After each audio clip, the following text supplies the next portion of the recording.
The BFG Chapter 15 continued.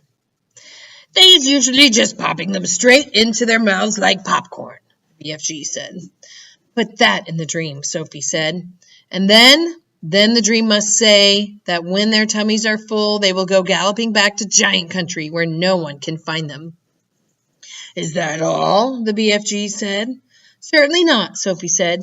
You must then explain to the queen in her dream that there is a big friendly giant who can tell her where all those beasts are living so that she can send her soldiers and her armies to capture them once and for all. And now let her dream one last and very important thing. Let her dream that there is a little girl called Sophie sitting on her windowsill who will tell her where the big friendly giant is hiding. Where is he hiding? Asked the BFG. We'll come to that later, Sophie said. So the queen dreams her dream, right? Right, the BFG said. Then she wakes up and the first thing she thinks is, oh, what a horrid dream. I am so glad it was only a dream. And then she looks up from her pillow and what does she see? What does she see? The BFG asked. She sees a little girl called Sophie sitting on her windowsill right there in real life before her very eyes. How is you going to be sitting on the queen's windowsill, may I beg? The BFG said. You are going to put me there, Sophie said, and that's the lovely part about it. If someone dreams that there is a little girl sitting on her windowsill, and then she wakes up and sees that little girl really is sitting there, that is a dream come true, is it not? I is beginning to see where you is driving to, the BFG said. If the queen is knowing the part of her dream is true, then perhaps she is believing the rest of it is true as well. That's about it, Sophie said, but I shall have to convince her of that myself.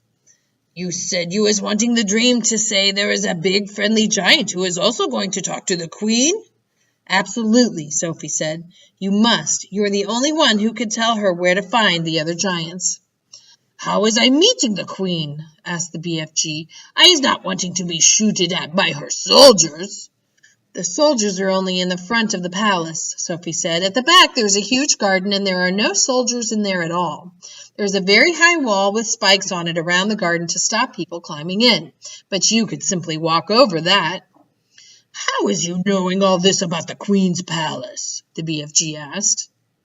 Last year I was in a different orphanage, Sophie said. It was in London and we used to go for walks all around there. Is you helping me to find this palace? The BFG asked. I has never dared to go hide and sneaking around London in my life. I'll show you the way, Sophie said confidently. I is frightened of London, the BFG said. Don't be, Sophie said. It's full of tiny dark streets and there are very few people about in the witching hour. The BFG picked Sophie up between one finger and a thumb and placed her gently on the palm of the other hand. Is the queen's palace very big? He asked. Huge, Sophie said. Then how is we finding the right bedroom? That's up to you, Sophie said. You're supposed to be an expert at that sort of thing. And you is absolutely sure the queen will not put me in a zoo with all the catty piddlers?